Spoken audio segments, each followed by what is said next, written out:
Okay, Madam Clerk, are we all set to start this? Great. So welcome, everybody, to November's Committee of the Whole.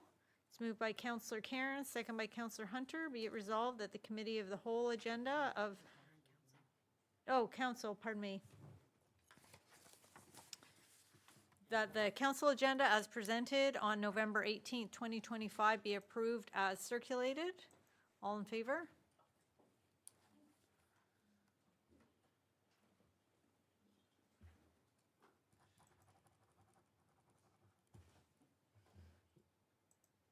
And that carries. Thank you. We are going into a closed session.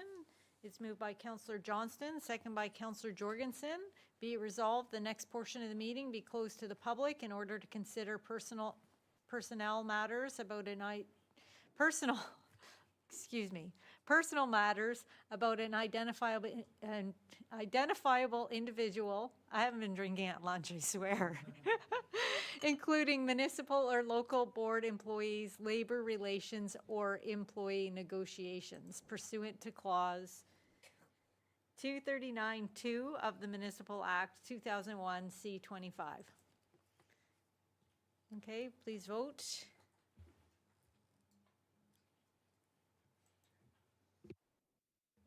Okay, and that carries. And to members of the public who've already tuned in, we will be back at 3 o'clock for our regular programmed schedule. Okay.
Okay, welcome back.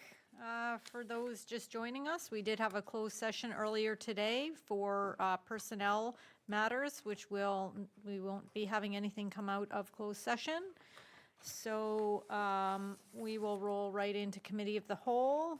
It is moved by Councillor Karen, second by Councillor Hunter. Be it resolved that the Committee of the Whole agenda of November 18th, 2025 be approved as circulated. Please vote.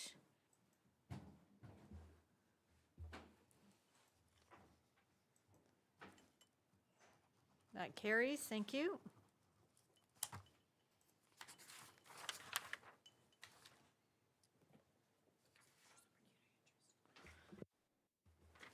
Councillor, are there any disclosures of pecuniary interest today? Councillor Cairns? Thank you, Worship. Through you. It's not for today's meeting, but I was absent from the Planning Council meeting in last month, and I would like to say that I had to declare at that meeting for the Karen's application. Thank you. And the clerk does have my paperwork to show my conflict. Okay, thank you. Now I think we will go to Councillor Johnston for the land acknowledgement statement, please.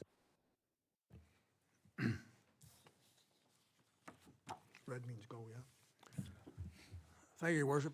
Through you, we would like to begin today's meeting by acknowledging the First Peoples, who for thousands of years before us were and are still the keepers and caretakers of this land, where we now live and work, and in particular, the Chippewas of Rama, Wata Mohawk First Nations, and the Moon River Métis. We are dedicated to honoring Indigenous history and culture and committed to moving forward in the spirit of reconciliation and respect with all First Nation, Métis, and Inuit people. We recognize all the generations of Indigenous people and their historic connection to this place, and we are grateful for the opportunity to gather here at this time. Miigwech. Okay, thank you. We do have 3 deputations today, Council. And to start off, it is my pleasure, one of the greatest parts of this job, is to recognize employees. So I'm going to invite Kyla Bruce up to the podium so everyone can see who I'm talking about. So, Kyla, on behalf of Council, I am pleased to announce that Kyla Bruce has obtained her Parks Management Practitioner designation through the Ontario Parks Association. Kyla is our Parks and Trails Technician and is definitely a valued member of our team here at the Town of Gravenhurst. The Parks Management Practitioner program that Kyla participated in to earn her designation is delivered in 3 progressive levels. The focus is on management terminology, labor relations, finance, and the unique challenges that come with working in the public sector. Unique is one thing, one way to describe it. Kyla, I want to thank you for your commitment to our organization and the people we serve, and I want to commend you for your interest in continuing education opportunities through the Ontario Parks Association. And on behalf of Council and staff, congratulations on your new designation.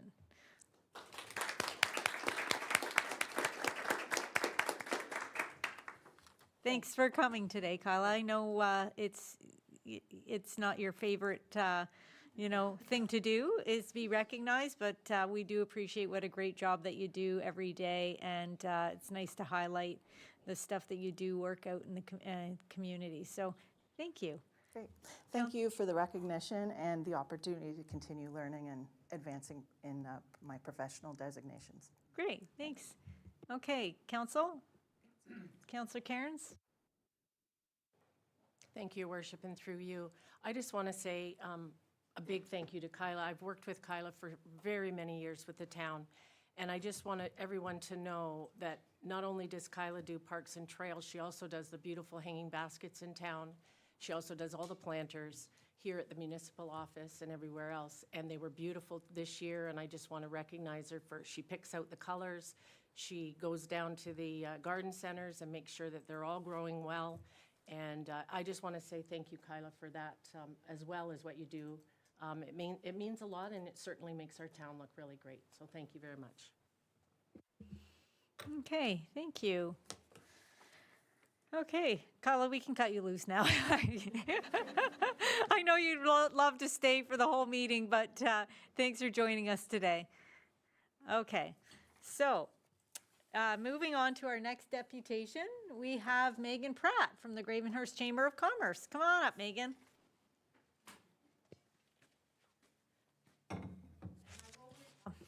I will remind you, you do have 10 minutes for your presentation, and we'll open up for questions afterward that. Okay, perfect. Great. I'm going to read through because it's 9 minutes. So first of all, I want to thank you all for having me here today. My name's Megan Pratt. I'm the Executive Director of the Gravenhurst Chamber of Commerce, and I'm here to provide you with an update covering our operations over the last year. There we go. So our fiscal year begins in October. We're currently in our renewal period, but have consistently maintained a membership of approximately 235 members. Community organizations is our highest represented category with 29 member organizations, followed by contracting and building with 25 members, attractions and entertainment with 24, accommodations with 17, and restaurants and catering and shopping and retail with 15 members each. With a couple of years of our new website under our belts now, we're able to offer more insight into its overall performance. With the graph provided, sorry about that. With the graph provided, we can see a significant increase in website traffic in comparison to our fiscal 2023-2024, with our total number of website visits equaling 20,778 in comparison to 11,126 last year, an increase of 87%. There was notable increases in October, November, and December, which we equate to added traffic around our involvement with Oktoberfest Muskoka, organization of the Santa Claus Parade, and Winter Gala, which were both held in November last year. And then, of course, visits to our events calendar during the holiday season. June remains our most active month, with the car show being our biggest driver, pun intended. It saw an increase of 68%, with July and August going strong with increases of 93% and 91%. Our most visited pages are our events calendar, which averages 719 visits a month, our homepage with 426, car show with 420, Santa Claus Parade with 295, and our member directory with 91. Traffic visited by different countries. Obviously, the majority of our visitors are checking out our site in Canada with 92% of our total visits. The United States is 15% of our total visits. Germany, India, Ireland, and China are our other top contributing countries that are visiting our site. And then within Canada, the top communities are the GTA, which accounts for 18% of our Canadian site hits, Gravenhurst with 11%, Bracebridge, Brampton, and Waterdown are the other top contributing Canadian communities. So historically, the Chamber has run our in-person tourism information lounge, which is located in our Service Ontario office, guaranteeing year-round foot traffic, taking in our local businesses and attractions, brochures, and promo materials. While we recognize the regular use of this space from locals and visitors alike as we organize and restock items, tracking can be difficult as this is mostly independent walk-ins. We're actively considering simple ways to help in tracking our visitors, and we'll be adding a guest book in hopes of gaining more insight into where people are coming from and what brings them to Gravenhurst. The stats shared here are based on lengthier interactions where we have people asking specific questions or looking for a more personal touch. Our overall insights from this year's interactions in comparison to last year show a dip in volume with more independent outdoor-oriented trips looking at trails, fishing, etc. European markets remained strong, while U.S. travelers seeking information from us decreased. Ontario-based travelers remain our top visitors. Visitors got an earlier start starting in May and also peaked earlier in September with less drop-ins carrying into October. Increased promotion of outdoor activities in fall colors is noted to help regain October momentum in the future. We use MailChimp for our weekly newsletter and e-blasts. Our community partner list consists of 740 subscribers with an average open rate of 52.4% and average click rate of 5.4%. We've increased our follower count on all of our socials this year, starting with our Chamber Facebook page, where we've gained 78 followers in the last year. Our stats from the beginning of 2025 to the end of September show a total of 72,043 views, averaging 8,005 a month, with September being our most active month and April our lowest. Our chamber Instagram is less active, but saw a greater uptake in followers with an increase of 176 followers. Our total reach being 8,086, averaging 898 monthly. There we go. Oh no, how do we go back? Never mind. So we are here for our local businesses, but doing our best to help bolster, yes, so we're here for our local businesses, but doing our best to help bolster the greater community is incredibly important to us. This past October, we hosted our first Lip Sync Legends Showdown, a hybrid fun lip sync competition with a game show spin. This fundraising initiative is meant to bring the community together in the spirit of supporting worthy causes, increasing awareness, and ideally funds. This year, we had 7 teams participate, with our winner taking home a $500 cash prize. Congratulations to Councillor Robinson and the Severn Bridge Farm Divas on the big win. This event brought in $7,500 for the development of the Gravenhurst Health Hub, a project that will bring new businesses year-round with year-round sustainable jobs to Gravenhurst, not to mention access to family doctors and healthcare services so many of our residents currently lack. Our hope is to make this an annual event, partnering with different organizations for causes that benefit our community. Our longest running community event is coming up this Saturday, when our 72nd Gravenhurst Santa Claus Parade will be marching down Main Street. This year, you can expect to see 34 local businesses and organizations participating, over 150 volunteers, and we're grateful to have 18 sponsors to help us bring it all together. Another community initiative we introduced this year is Unite Gravenhurst, a volunteer network meant to help streamline volunteer opportunities, making it easier for groups, organizations, and businesses to connect with potential volunteers, while also giving folks interested in getting involved a chance to learn more about available opportunities. Through Experience Gravenhurst, we produce our tourist guide, which is our annual publication featuring everything Gravenhurst. We distributed 10,000 copies this year, including 1,225 delivered to travel information centers across Ontario, 2,000 directly to cottages on Lake Muskoka, 3,000 distributed locally, and 3,500 around Muskoka and the surrounding area, including North Muskoka, Parry Sound, and down the southern corridor. While our chamber Facebook is more active than our chamber Instagram, the opposite is true for Experience Gravenhurst. Our Experience Facebook followers increased by 64 this year, with a total of 33,452 views, averaging 3,717 monthly. Our Instagram went up 674 followers this year, with a 2025. This past summer, we dedicated much of our time to creating content that highlights many of the great experiences Gravenhurst has to offer, producing a weekly video featuring a giveaway, which was a fun and engaging way to increase our numbers. The videos were informative but longer in length, which limited their reach. Our focus going forward will be producing shorter clips.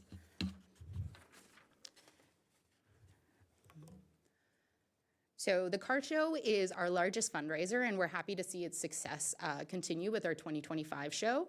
We had a total of 284 pre-registrants, 427 participant vehicles, and 2,074 clocked visitors, with 36 local partners and sponsors.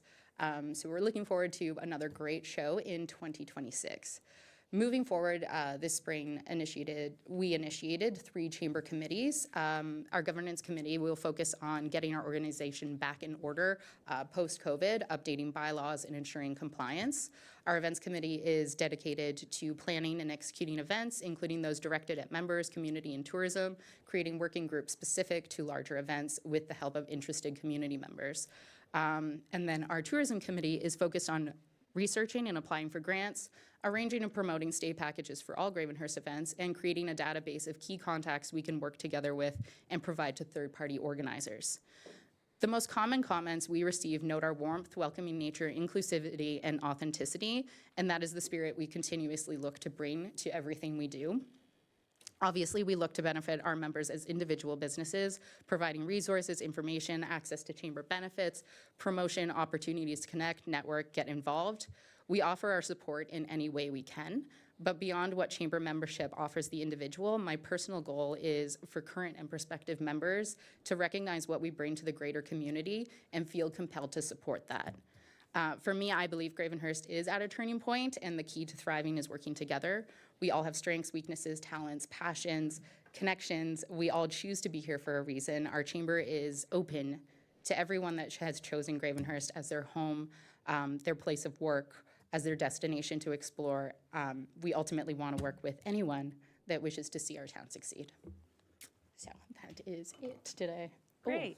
Did I run out of time? Yeah, Sorry. well, no, you were right on time. You couldn't have timed it better, honestly. I would have brought out the hook. No, I'm just teasing. Thank you, Megan. I appreciate you updating us. I, for one, am very much looking forward to the parade on Saturday. One of my, something that I really look forward to every year, that I've always gone to. I think it's such a community building thing, so I look forward to being there on Saturday, and thank you in advance for what's going to be a great time, and it looks like the weather's going to be fantastic. So with that, I will open it up to council for, are there any questions to Megan? Councillor Varney? I just want to add to what Megan has said, is that the Arts Festival is being taken over by the Chamber for next year, so the end of September. We'll be working hard on that one as well. Thank you, Megan. Okay. Councillor, are there any other questions?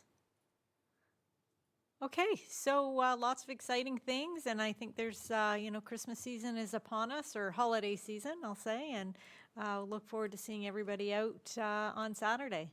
Awesome. I look Okay. forward to seeing your float. Oh, yeah, it's a big secret. Yeah. Anyway. All right, well, thank you. Yeah, we'll see you. Thanks again, Megan. Okay, so with that, thank you, and I will roll right into our next deputation. It is Anita Kranick, Anita and Jacinta It's just me, McDonald. yeah. Oh, okay, great. Oh, hi. So, Oh, and Hillary's with me as well, but I'm presenting alone. But- okay, great. So Hillary you do Scott is have 10 minutes for your presentation? Great. Okay, great. So hi, my name is Anita Kreintz. I'm the Global Campaign Coordinator of Plant-Based Treaty, and I had the privilege of speaking at the Muskoka Environment Summit at the invitation of Councillor Johnson. So the Plant-Based Treaty is a global initiative, and our mission is to promote a shift towards a just plant-based food system that would enable us to live safely within our planetary boundaries and to reforest and rewild the earth. Currently, more than 60 cities have endorsed, just 3 just at the COP30. We have a team there. We'd like Gravenhurst to be the next to endorse. No, I'm just trying to get this thing here. Sorry. What would be the next one? There. Good. We have 5 programs. The first one is we collect endorsements from individuals, groups, businesses, and cities to create bottom-up grassroots pressure on national governments to negotiate a global treaty. We already have 250,000 people that have signed, including a Beatle, Sir Paul McCartney, who's going to be playing in Hamilton, I think this Friday, and we're going to be tabling at the Hamilton concert. A number of Nobel laureates have endorsed, many prominent IPCC scientists and so forth. As I mentioned, we have a cities program, and where we encourage cities to include food in their climate action plans. We have a menu change program where we have playbooks of best practices for early childhood education, universities, and so forth, including highlighting the work of the University of Guelph, which has a plant-based center. We advocate at the Global Climate Talks. We have UN observer status. We've been at the COP since Glasgow. And then we also have training and capacity building. And we have about 200 teams worldwide, and in 50 countries. So just beginning with the science, there are a number of tipping points that we're going to likely cross even at 1.5 degrees Celsius. As you know, the Paris Accord called for a maximum of 1.5 to 2 degrees Celsius warming, and they said beyond 2 degrees Celsius would be catastrophic. But already at 1.5 degrees Celsius, there are 5 tipping points that we could cross, and those include the collapse of the Greenland ice sheet, the collapse of the Antarctic ice sheet, the West Antarctic ice sheet, tropical coral reef die-off, northern permafrost abrupt thawing, and Labrador sea current collapse. And then beyond that, the 1.5 to 2 degrees, there's even further tipping points that could be crossed. And Johan Rockström is a famous scientist who came up with the term planetary boundaries. And he says these tipping points are something that we're likely to face, and that the 1.5 degrees Celsius target is a physical limit, not a political target. So next slide, I'll show you. So how does the global food system relate to this? Even if we phased out fossil fuels today, we're likely to cross the 1.5 to 2 degrees target for global warming. And the global food system is the single largest greenhouse gas emitting sector in the world, responsible for 1/3 of global greenhouse gas emissions. When you look at methane, the food system is responsible for 54% of methane emissions. This includes 36% from animals raised for food, 10% from rice cultivation, and 8% from food waste.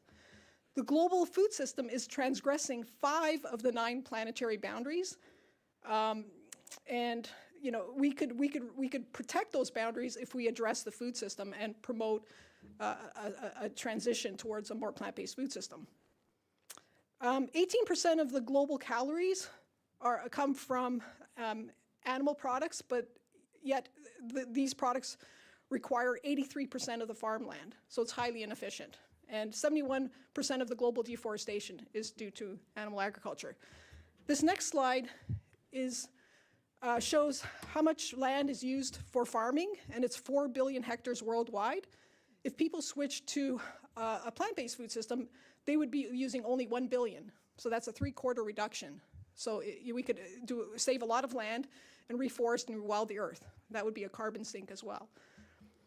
In the terms of milk, please consider switching to oat milk or plant-based milk. The land use of oat milk is 10 times lower than the use of dairy milk, for example. But it's not just greenhouse gases or land use. It's also water use, it's eutrophication of our lakes, it's acidification. So in all those measures, you can see switching to plant-based milk would reduce those impacts. This diagram shows a donut economics. That was created by Kate Raworth at Oxford University. And on the outside, she has the planetary boundaries. And I know it shows 6 in red. Now there's a 7th. Novel entities is also in the red zone. And these are planetary boundaries that have been transgressed. And then on the inside, she put UN Sustainable Development Goals. In our case, we put the food donut economics. And she's invited us, the Plant-Based Treaty, to work on the food donut economics chapter for her, which she's working on this year and next year. She's working on a report.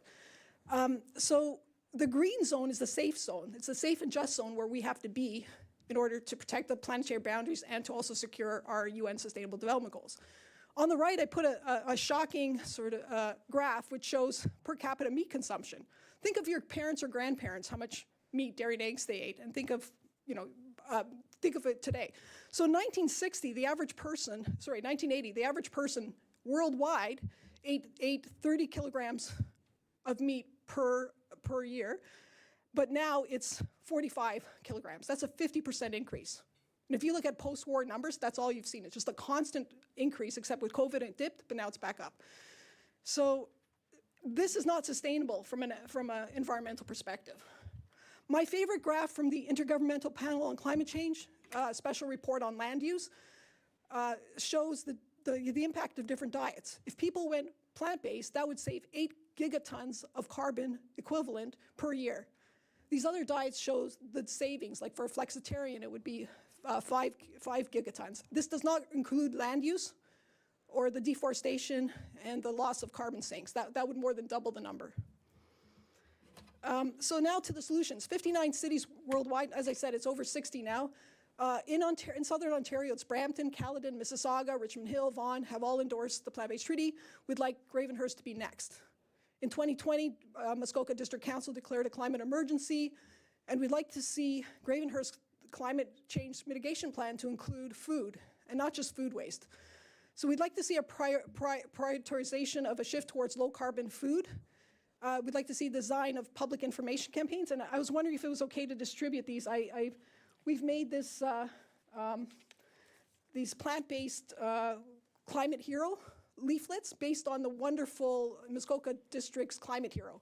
So we just did a plant-based version. So we only have a few, but if we were allowed, we'd love to circulate these. And we have this other plant-based starter guide as well, which we'd love to circulate. Thank you. We'd also like to see, the enhancement of food justice and food security, which would promote health by encouraging community gardens, vegetable gardens, and pollinator plants. There's studies that show if children work on community gardens, they're more likely to eat vegetables. And we'd also like to see Gravenhurst calculate consumption-based emissions, not just production, because obviously your production emissions would be low. These are some of the cities that have endorsed the treaty. We have 3 European capitals, Belfast, Amsterdam, and Edinburgh. And in the case of Amsterdam, they took really strong measures, like they created Vegan Fridays in all public institutions. They've included plant-based options in all the other days at their various institutions. They host an annual conference. And very interestingly, they committed to a 60-40 ratio of plant-based versus animal protein for the entire city by 2030. And corporations have also come up with a similar target in Amsterdam. In Edinburgh, they have carbon labeling in universities, plant-based snacks for library events. Then they promote Veganuary. Veganuary is about eating like vegan for the month of January, when people make New Year's resolutions. So that's something you could do, because West Hollywood also did that when they endorsed. In Exmouth, they have plant-based catering, and in Lambeth, they're promoting fruit and vegetable vouchers for low-income. These are some of the motions that passed. So that's the one in Brampton, where they came up with a plant-based action plan, and they're promoting, they have a plant-based awareness week, which they did in April for Earth Month. This is the Caledon motion, which just says they're working with us. And we did a green smoothie lunch and learn for their mayor and councillors and staff. And we participated in Earth Hour and gave out smoothies, and also more recently for the Waste Reduction Conference. This is the Mississauga motion that just recently passed, which they promote public awareness. And when we met with a staff person, they were interested in working cross-government, so they want to work with Caledon, Brampton, and Peel to do a collective response on food. Richmond Hill just recently endorsed, and they're promoting more plant-based food and raising awareness. And this photo is from Gravenhurst Library, so Councillor Johnson put up one of our leaflets, which I circulated there. If you open it up, on the inside you'll see, where do I get my protein, where do I get my calcium, and so forth. There's an ad there in the center, eat a whole lot more plants. Mayor Eric Adams, he had diabetes type 2, and then he Googled, how do I reverse it? And he found out that he could reverse it with a whole foods plant-based diet, and he did. And as a result, he introduced a number of initiatives, including a Subway ad campaign, emphasizing, as you see the flying vegetables, it's about eating whole foods. And then eat less meat and dairy. That's from Manchester, UK. So this is the leaflet that I distributed. Become a plant-based climate hero. So it just gives some ideas of how you can reduce your carbon footprint and also improve your health. And on the inside, these are some of the ideas. So bronze, silver, gold. And I was wondering if your city and the district would consider circulating something like this as well, in addition to your amazing Climate Hero leaflet. You can eat 10 vegan burgers for one average beef burger in terms of carbon footprint. This just gives you an idea. So some health considerations. So as we know, there's an increasing burden of chronic disease in Canada, including in children. Children didn't get autoimmune disease before, but now it's more common because of consumption of animal products and also processed food. So plant-based diets are important in the prevention, treatment, and reversal of chronic disease. It is possible to eat a healthy plant-based diet at all stages of life. You need to eat foods from the different food groups, so legumes and nuts and seeds for protein and fat, fruits and vegetables for fiber and micronutrients, and of course, grains. Canada's food guide is 87% plant-based, and a glass of milk has been replaced by a glass of water. And according to the World Health Organization, you should eat at least 5 portions of a variety of fruits and vegetables a day, but ideally 10. And finally, approximately 65% of the population is allergic to dairy. So as I mentioned, one of our endorsers is Sir Paul McCartney and his two daughters, Mary and Stella. And they said, we believe in justice for animals, the environment, and people. That's why we support the Plant-Based Treaty and urge individuals and governments to sign it. And so this is just a final slide of some of our asks. We're asking councillors to join Councillor Peter Johnson and endorse our initiatives as individuals, but also for the city to consider introducing a motion and incorporating food in its its mitigation climate action plan. We also ask that you switch to plant-based dishes, where the city has jurisdiction at events, council meetings, if you have any jurisdiction over early childhood education, retirement homes, shelters, and that you promote public awareness. For example, there are many ideas in the Plant-Based Climate Heroes leaflet, and also consider introducing carbon labeling at events with food. Just to raise, it's another way of raising awareness. Thank you very much. Okay, thank you. I'm a vegetarian. I've been for, I won't say 100 years, but so a lot of these points hit home with me for sure. The way we do things here is, we thank you for coming very much. I mean, a lot of information for us to digest, and a lot of things, no pun intended. I think to be fair to council and to you, I think if we have the information, great information, but a lot of it. So prior to endorsing any of that, the reason we sort of not prolong these things is give the public an opportunity to hear what you have to say and reach out to us and say, great idea, we're in support of this, but, we certainly have to wait to hear how, we speak for the public, so give them the opportunity to chime in on the idea. So I think a lot of great ideas personally that we can take from your presentation, and thank you for it. But I will ask Council, are there any questions? I think, again, lots of great information or questions. Councillor Johnston? I do have a question, but before I do that, I just want to, a minute or so, just to highlight, Anita, thanks for all that you and your team do. I've known Anita and her team for 2 or 3 years, and they travel all over the world. And anyway, two of the things I just want to mention that Anita said in her presentation that are very critical for people to understand. One, she mentioned that there are 9 planetary boundaries, and we've already breached 5 or 7. But what the research now, though, is germane to what what Anita and her crew are doing.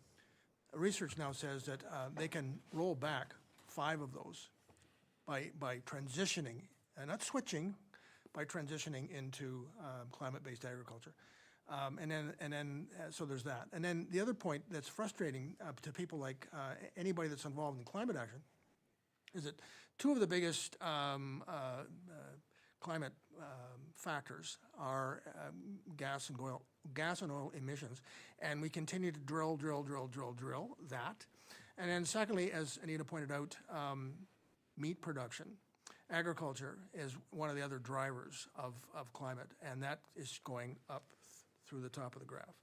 So there's that. And my question, Anita, just is that, and I was going to ask you this the other day, I assume, are you and your team going to COP30? They're there. We have a team of about 8 people there. Yeah, and I don't know, I wrote an article recently about the impact of COP30 on Muskoka, and I just wondered, do you have any quick insight into what may be coming out of COP30 that might impact what we're doing here in Muskoka? Thank you for all that you do. Thank you. Well, I don't know the results of the negotiations that are happening now, but I do know that increased role in these global negotiations, and they're recognized as key partners with the UN. So there's a general recognition that cities and towns and municipalities have an incredible role in fighting climate change, because most of the population lives there. The local governments are more responsive to citizens. The impacts are being felt by cities. And you do have some jurisdiction. I wish you had more jurisdiction, but to address these issues. So that's one trend that we see, is that there are a lot of mayors there. There are a lot of councillors that go to COP30. That's how we got some city endorsements, because there's a lot of local representatives attend. So yeah, I think it's a great opportunity to meet, but I don't know what the outcome of the negotiations will be. We'll see. It's usually done at the 11th hour, so. Okay, Councillor Strength? Thank you, Madam Mayor, through you. Great presentation, very thought-provoking presentation. My question is, do you have any data or statistics on how a plant-based diet compares to a carnivore or dairy diet financially? Like, I was under the impression that having a plant-based diet was more expensive. And in this day and age, I just wonder if you have any information on that, how it compares when people are really pinching their pennies to try and put supper on the table. Thank you. That's a very good question. So New York City, under Mayor Eric Adams, he introduced plant-based by default twice in all 11 public hospitals. So that means, like, you know, if you're flying and they say, do you want chicken or beef? And if you go, no, actually I want, a plant-based meal, you have to call in. So the default is always meat, dairy, and eggs, right? So he reversed that. So in the public hospitals, you're offered plant-based twice, and they don't say it's plant, but they just say, like, sizzling, zucchini lasagna, or zesty ginger or something or another. So you make it super. So most people, they have that. They don't mind that. Like, only 2, 3, 4% of the population is vegan, but at the hospitals in New York City, 50% choose that, and the satisfaction rate is 90%, and there are cost savings per meal because it's very healthy. They're not serving very processed food, which is more expensive. So, if you make like a chili or a lasagna, it's not expensive. It's only when you buy products that aren't subsidized, because unfortunately the plant-based is not subsidized. In fact, one of the most important things we should do is subsidize vegetables. Vegetables are the most important thing to eat.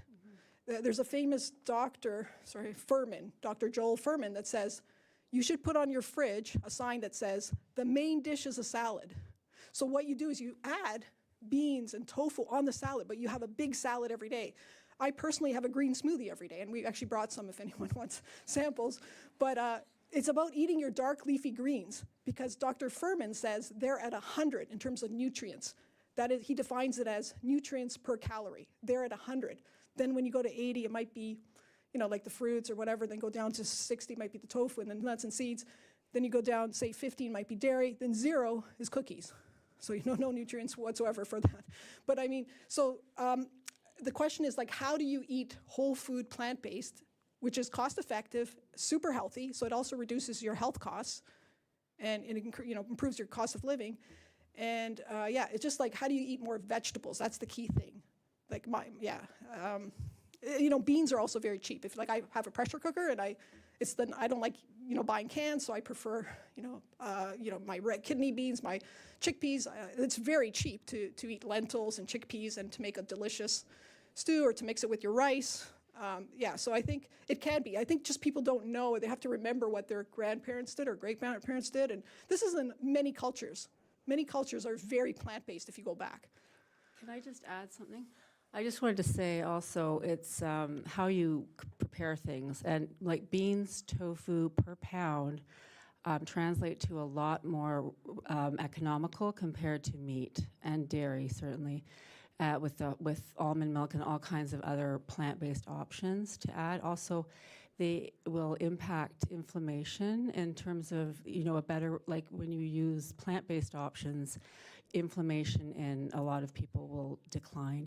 But overall, beans, tofu are cheap as you'll get, because it's just how you prepare them. So recipes is really key. And I think we focus more on that and delivering options that are tasteful, flavorful, and also good for your health.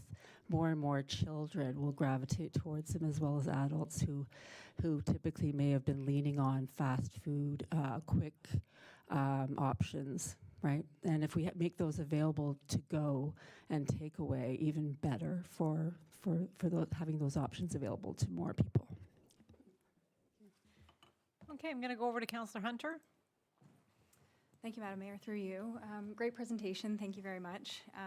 My question is, in the presentation you talk a lot about the health benefits, and I wondered if you've approached the health unit, because it said a lot about public awareness, and so just wondering if you've approached them and if they're eager to get on board as well.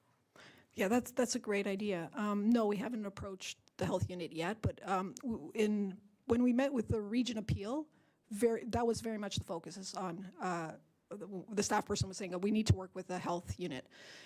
So that's in the process there. With respect to the presentation, we drew on Dr. Zara Kassam. She's an oncologist, and she teaches at the University of Toronto, and she helped develop the Canada Food Guide, and she also organizes annual conferences. She's with Plant Food Canada or Plant-Based Canada. So she organizes these conferences, so she's helped us in developing our strategy, and she works with various other groups. I can't think of the name right now, but yeah, she works with various groups. But yeah, I think you're absolutely right. It's very important to focus on the health angle, and I think that's what motivated New York City, which has one of the best programs in the world. And because that ad campaign that I showed you, that was developed with their health unit. Eat a whole lot more plants. So he was trying to emphasize whole foods.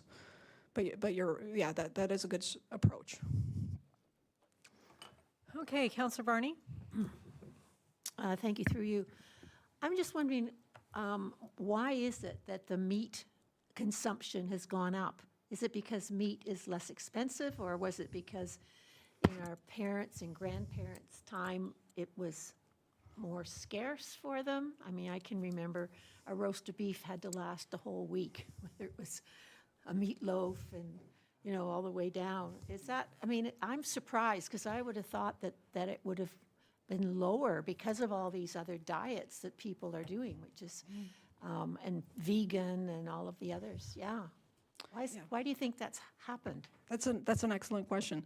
So at the University of Western Ontario, Professor Tony Weiss, he's written a book called Hog Print, Hoof Print, I think it's called, and he looked at just the meat consumption over time in Canada, and in Canada, as the US and a lot of other places, meat consumption skyrocketed post-World War II. And that had to do with the development of factory farms, which decreased the price point. Price is as we know with climate, price is key. That's why the carbon tax was so important. The carbon tax did a lot of good in Germany as well. So we know that taxes really work, although they're made unpopular, by different parties and so forth. But so the same thing with meat, dairy, and eggs. First of all, the production is factory farming, makes it easier to produce a lot at a cheap rate, plus they're subsidized.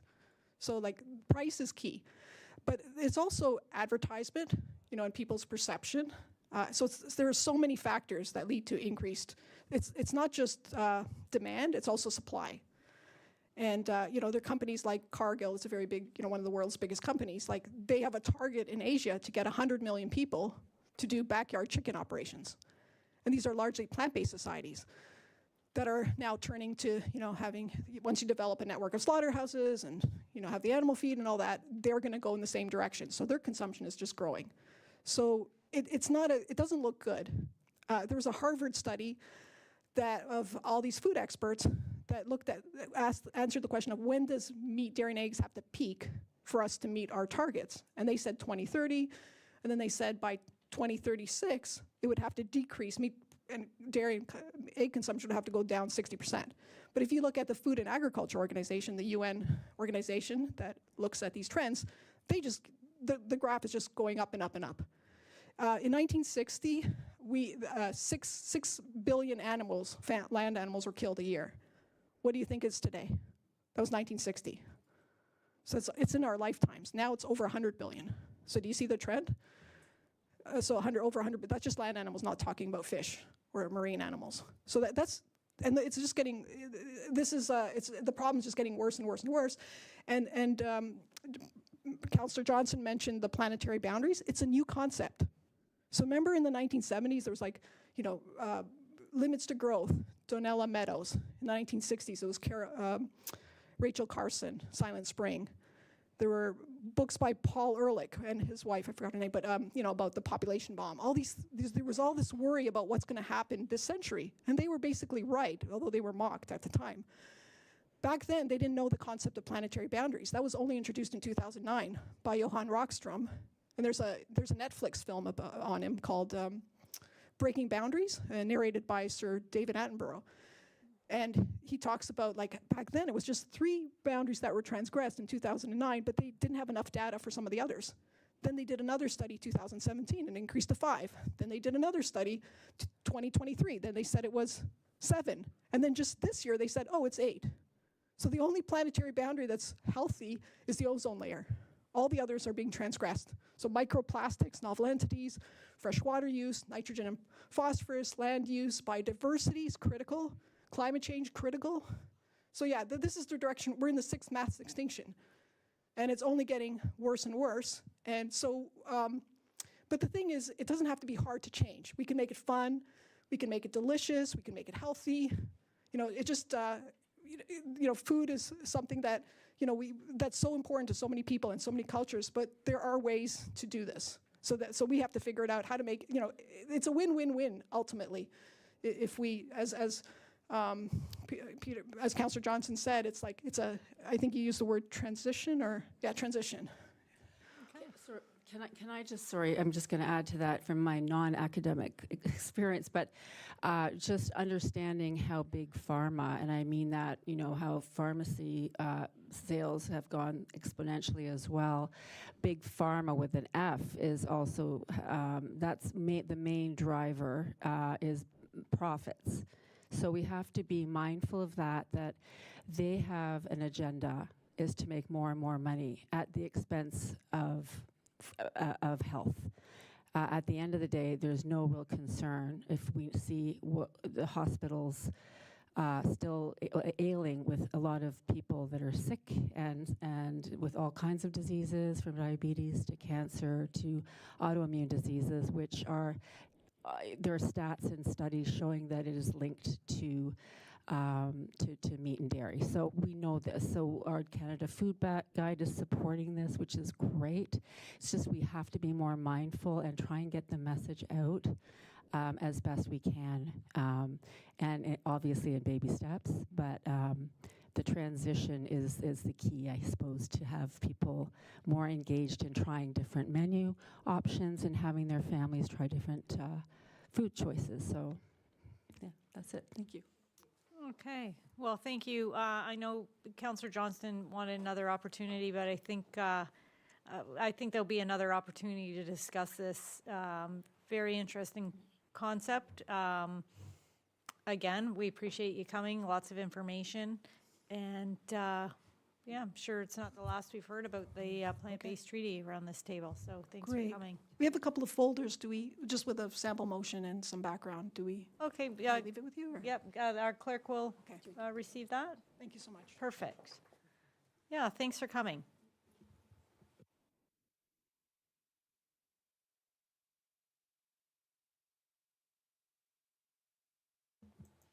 Okay, moving right along, it is moved by Councillor Johnston, second by Councillor Jorgensen. Be it resolved that the following consent agenda items be approved. The minutes, Accessibility Advisory Committee, September 18th, 2025. The minutes, Gravenhurst Emergency Management Program Committee, October 1st, 2025. The minutes for the Community Award Committee, October 14th, 2025. And the minutes for the Municipal Heritage Committee, October 14th, 2025.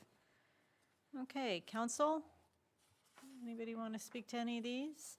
I did ask the clerk if I could, in the chair, move the Accessibility Advisory Committee to new business, which I'm going to do. So with that, I'll ask for an approval on the rest of the items.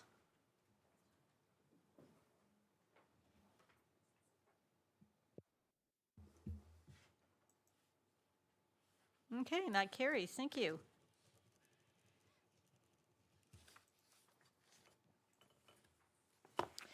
Okay, I think I saw Ms. Jakatis here with us today. So with that, it's moved by Councillor Morphy, second by Councillor Robinson. Be resolved that report number DEV 2025-74, RE Doors Open 2025 summary be received for information. And I'll welcome Mr. Caddis to the podium today. Welcome. Don't often get to see you at Committee of the Whole, so thank you. Thank you. Thank you for the opportunity to speak to this report. The Doors Open report is for information purposes only. There's no requested action.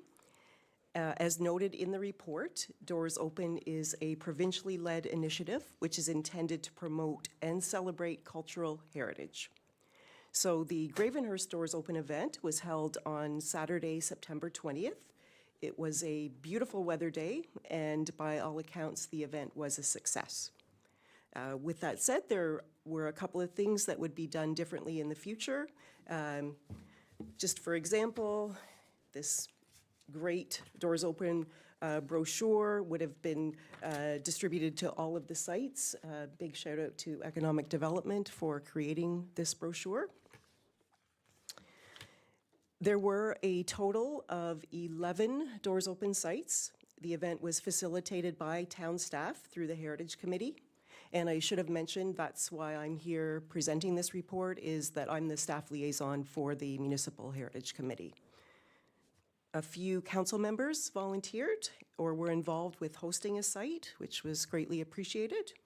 And as well, I know Fire Chief Kelly isn't here, but I think it's important to mention that Doors Open did coincide with a firefighting training day. So that was an exciting opportunity for people and families to be able to see inside Fire Station Number 1 and to see firefighters participating in training. Doors Open also provided another opportunity to showcase the new interpretive panels at the Severn Bridge Fairgrounds that the Heritage Committee was involved with creating and that were installed in August prior to the 150th anniversary of the Severn Bridge Fall Fair. The report includes details about all of the marketing that was done for the Doors Open event, including a pretty cool, in my opinion, 12-week social media campaign in which historical and modern site photos were fused together, which had a neat visual effect. The report also summarized some good feedback from surveys that were completed by participants. And moving forward, if it is decided to participate again, the recommendation would be to have the event every 2 years. And just to finish up, overall, this Doors Open was determined to be a success and a beneficial shoulder season event for the community. And I'm available to answer questions. Thank you.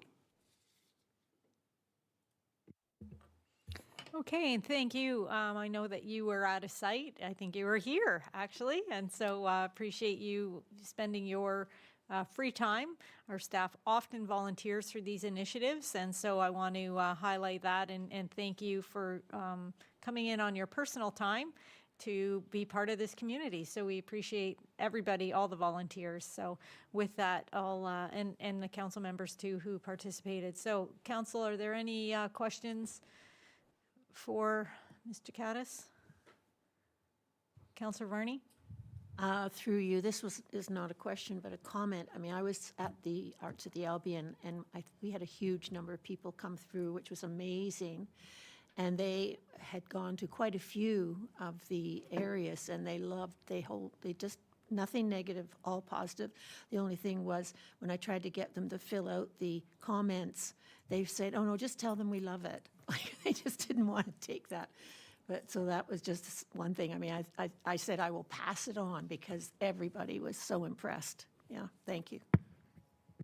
Thank you for that comment. It's appreciated. The survey that was requested for participants to fill out, it's a provincial survey, so it's universal across the province, and there was a bit of feedback that it was just too long, which we appreciate, but good to get that feedback from those who were willing to fill that out. Okay, are there any other questions? All right, great. Thanks again. So I do have a question before us that we received the report, so I'll ask you to vote on that now, please.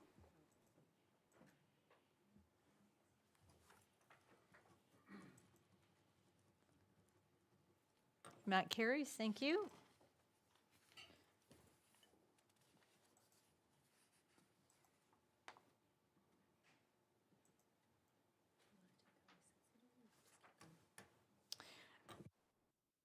Yes, Madam Clerk, we will actually take we've been at it since 2:30, so let's see, 3:55, let's say 4:05, we'll be back here. Great, thanks so much.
Okay.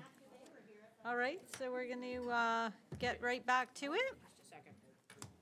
As soon as the clerk says we may. Okay, welcome back, everyone. Thank you. We are going to keep on rolling. It's moved by Councillor Strength, second by Councillor Varney. Be it resolved that report number INF 2025-11, RE Asset Management Plan, be received for information, and that committee endorse in principle the recommended financial and level of service strategies outlined within the 2025 Asset Management Plan as guiding approach for the preservation and management of core and non-core assets. So with that, Mr. Stacy, I think this is you. Great, welcome. This is me, in all my glory. Thank you, Your Worship, and good afternoon, Council. This year, the capital budget included funds to update the asset management plan to meet the Ontario regulation for the management of municipal infrastructure. I'm pleased to report we've gone through that exercise, and today I have with me Mr. Elio Ibram of PSD. Mr. Elio is a senior technical advisor with Public Sector Digest. Just to provide some context with Council, we've had a relationship with Public Sector Digest really from the beginning of our asset management journey in 2017 timeframe, and we've been working with them hand in glove and meeting these provincial requirements. And we also have a lot of investment in their proprietary software and helping us manage our assets on a daily basis. So I'm hoping Ms. Elio is on the other end of that screen, and over to you, Elio. Hello, welcome. Hello. Okay, we'll just Thanks. give you the floor. Perfect. Can you hear me properly to start with? Yes, we can. All right, that's great. So, with this being said, I'll start by sharing my screen, and I guess we should have the slide deck here. So, as Director Stacy mentioned, what we're presenting today is what are the results of your 2025 asset management plan. So, I'm going to go through this into more detail as we move forward in the presentation. But I always like to start similar presentations by looking at the reason behind the work that we're presenting today, or why is it relevant to the town or to the community members. First and foremost, it's an exercise that's mandatory because there's a regulation in Ontario, which is the OREG 58817, which mandates asset management in terms of reporting on current and proposed levels of service for all municipalities. So we're going to be discussing that a bit later in the presentation. From a technical perspective, whenever we engage in such a process, it's to actually improve reliability of infrastructure and to make sure that asset maintenance means less emergency repairs and lower costs. It's done in a more of a systematic way. And this also helps us in better planning for the long term and better ensuring that there is some system integrity moving forward, because it really helps us connect policy to decision making as well as to real and physical assets. It has some major impacts when it comes to cost savings, because effectively looking at what asset costs from an operational perspective and from a life cycle perspective, and the risks of not engaging in these life cycle activities would really help us in making the best decisions when it comes to when to invest in infrastructure and when could we delay some of these investments, while making sure that we maintain that level of financial sustainability, but also reliability, sustainability, and what so forth. And from a grant funding perspective, asset management plans have become a vital element or a main element that really helps in securing funding through prevention grants and even federal grants. A few to mention are the OSIF and the CCBF. And I think they've changed the name of the CCBF in the last budget, but it's still the same funding bucket to a certain extent. Again, why we do that? Because we need a meaningful way to organize what we own. And especially when it comes to operating a town the size of Gravenhurst, usually these towns that are in the mid-range when it comes to size are the most complex ones to manage, in my personal opinion. That's not a professional opinion, that's my personal opinion. Because with smaller towns, with smaller townships, people would know what to do because they have control over these fewer assets or a small number of kilometers of roads, etc. When it comes to bigger cities or larger urban centers, they have way more departments, way more staff. And I've heard some examples about the city of New York in the previous presentation. They have unlimited staff. They're as big as a country. So it becomes very complex for a city that's a medium-sized city or a medium-sized town like Laytonhurst to manage its infrastructure, because there's lots to manage, but there are not enough resources to manage what needs to be managed. So therefore, there's a need to organize what we have, make sure that we document the cost of infrastructure, the cost of rehabilitation, the cost of maintenance, etc., so that we can make informed decision making.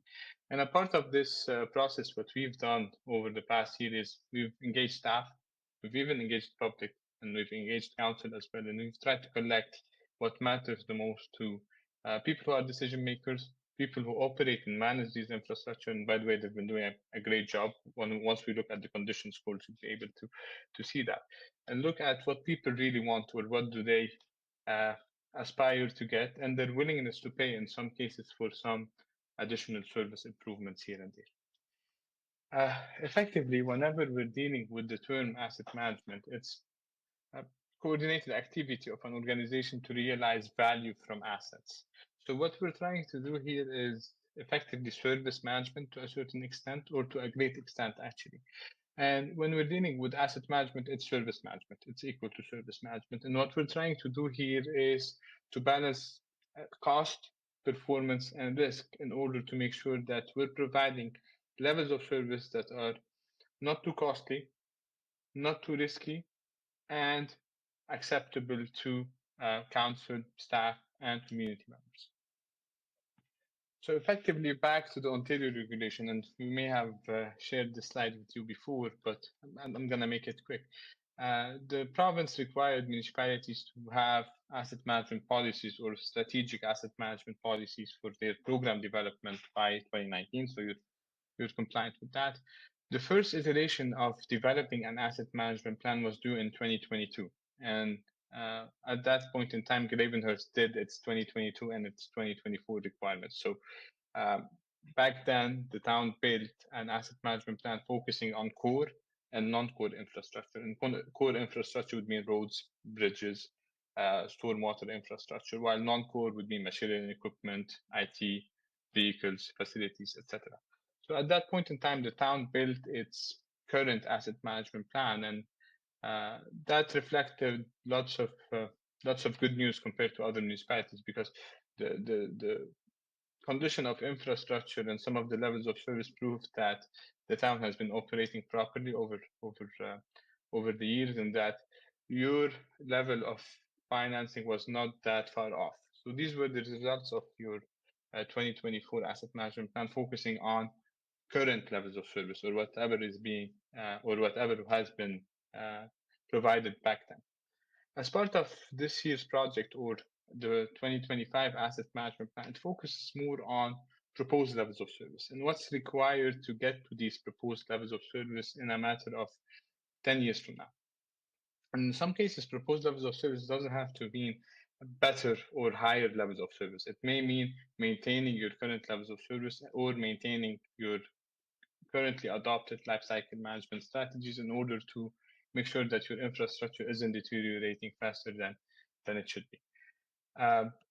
Moving forward, after 2025 or after the adoption of this plan, the town would have to reissue an asset management plan every 5 years, starting in 2030. And from now till then, you'd have to report on the progress towards your proposed levels of service on a yearly basis to council prior to July 1st. And it's worth it to note that both the policy and the plan should be posted on your website, because these are considered public documents. A few things to note here as well, that whatever we're presenting today is based on 2024 year-end information. So any newer asset acquisitions that happened in 2025 wouldn't be included as part of this plan. So let's start by discussing the current state of infrastructure, or what you currently own. So if we look at your total replacement cost of asset portfolio, you notice that it's almost $500 million, which is a very significant amount. And comparing the previous plan to this plan, we've noticed a significant increase in the replacement cost of roads, which is partially due to inflation, COVID back then, supply chain issues. And that's a message that I'm trying to send here by saying that this plan is a living document. And we have lots of dynamic aspects that are presented within this plan, such as condition and replacement cost. These change over time. And to be able to stay ahead of things, you need to make sure that the data that's put into your system or into your plan or into your analysis is up to date and recent and reflective of reality. Because in a case where we didn't account for that increase in terms of road cost replacement, then that would be misleading in terms of capital planning and strategic planning for the future. So starting with this point, almost $500 million worth of assets. Now, on a bright note here, out of that $500 million, 80% of the assets presented there are in fair or better condition. And by the way, this is a figure that's not very common in the municipal world. It's usually less than that, and therefore I'm stressing on the fact. And another positive news here is that 79% of your assets are actually using condition assessments or desktop assessments, meaning that they're not using age-based analysis, which is typically a more accurate way to predict condition and to predict replacement and the overall of the overall asset portfolio. A few key elements to note here, or a few key inspections that have taken place, are the road needs study, which gets updated every once in a while, and I believe that's the best practice there. The bridges and culverts inspections, these are mandated by the province, and you have to do them every couple of years. And it's also worth it to note that you've completed a storm management study looking at the upgrade requirement for some of your capacities here and there. So with this being said, this has led you to having around 79% of assessed condition that's stacked to your infrastructure. And the reason, again, why this is important is because it helps us in making sure that whatever we're predicting is more accurate whenever it comes to future expenditure requirements. It also helps in evaluating and managing levels of service as well as risks, because it gives us more input or more valid input for our decision making. And with this being said, it also helps in identifying the most economic intervention, because more data means more decision points. And I'll take the example of the road network. If we know the condition of each and every one of the roads within our road network, then we can prioritize rehabilitation activities, replacement activities, and we can offer a visual way to the public to show that, you know what, our roads are in a good shape, and we'll see that in a bit. Versus, no, that area is suffering from road conditions. Let's maybe focus on this area because of the scientific scores. In terms of estimating the capital requirements, we've used an end-of-life scenario for most assets. So something like a vehicle, we've taken into account that you'd probably keep that for 10 years, and you'd probably replace that with a similar vehicle by year 10. And this is how its annual requirements and capital requirements were calculated. For more complex assets like roads, we've taken into account the life cycle models that have been developed by your engineering consultants and staff to help us build what's required in terms of interventions and rehabilitation activities to these roads, because effectively, in some cases, you might own a road for 70 or 80 years before you do a full rebuild. So we want to make sure that we're taking into account the cost of major rehabilitation and major maintenance, because typically this is 70 to 80% of the total life cycle cost of such an asset. And what we've modeled as well are the recommendations from your OSIM inspection related to your bridges and culverts, just to make sure that there is this strategic alignment between what these other studies are saying and what needs to be reported on from a capital perspective. Based on these figures, or based on these numbers, we came up with a calculation that looks at the total cost of asset ownership on a yearly basis, or in other terms, your annual requirements. And your annual requirements in this case are $19.1 million on an annual basis. Now, this might not be the case for the next 5 years to come, or 10 years to come. But if we take into account the spending spikes, the ones that you can see in the 2050s and the 2060s, would get to that figure. So if you look at the close future, your funding levels as they are right now are not bad. But what we have to take into account is the sustainability aspect of infrastructure and making sure that we build enough reserves for the generations to come or for the replacements that are down the road. And the fact that you have around 79% of your assets with accurate condition data, this means that these graphs are graphs that are more trustworthy rather than mathematical equations. Another thing to note here is that you almost have a backlog of $40 million, which could go down a bit if you increase the frequency of inspections and focus on some of the other asset groups, such as vehicles, machine and equipment, and adjust their condition scores within the system. With this being said, if we look at some of the key risks of not funding infrastructure properly or not building enough reserves for the future, this could mean that you might be seeing some accelerated asset deterioration because of deferred rehabilitation, which may lead to premature replacements, increased volume in terms of asset failings or in terms of assets being grouped as very poor or poor. Eventually, this also leads to higher long-term costs because if these interventions are not applied on time, this may lead to more failures and this may lead to more costly replacement before these assets are planned to be replaced.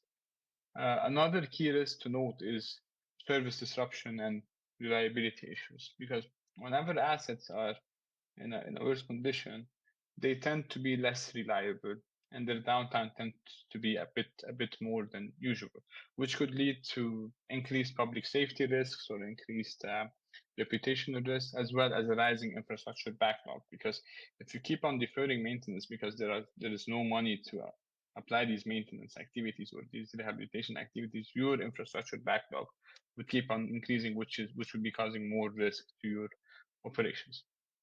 Other than that, I think we've mentioned that reduced community satisfaction and trust if assets are failing more than planned or more than usual. That could also impose some financial instability and budget pressure, because whenever assets fail, you probably need to replace them right away. And you probably need to take on some debt in some cases or to stress yourself financially just to make sure that you're responding to these critical events or emergency events. And last but not least, and I think that's something that you've suffered from in Gravenhurst this year, probably a bit more than one time. Whenever assets are in a deteriorating state, they're more vulnerable to climate change and extreme weather events because of their actual conditions or because of how extreme these events may be. So that's something to also take into account. So as a matter of fact, if you have a road that's in a perfect condition, it might wash out because of an extreme weather event. So mind you, if that road is not in a perfect condition, the risk of it washing out are even larger. So taking these into account and taking whatever we've discussed so far into account, based on the financial analysis that we've conducted, what you currently have available from a funding perspective, and that's only looking at sustainable funding sources such as taxes, recurring provincial grants, etc. You have around $9.1 million available to reinvest in capital replacements and rehabilitations. And this might be okay for now, but if we take into account the longer term, this needs to be improved over time, and we'll discuss that in an example in a bit. So this is almost 50% of your long-term requirements, and you'd be surprised that most of the municipalities that I've worked with in Ontario and other places are funded at a level that's even lower than that. So we typically see 20 to 30%. I think 40% is something that's not usual.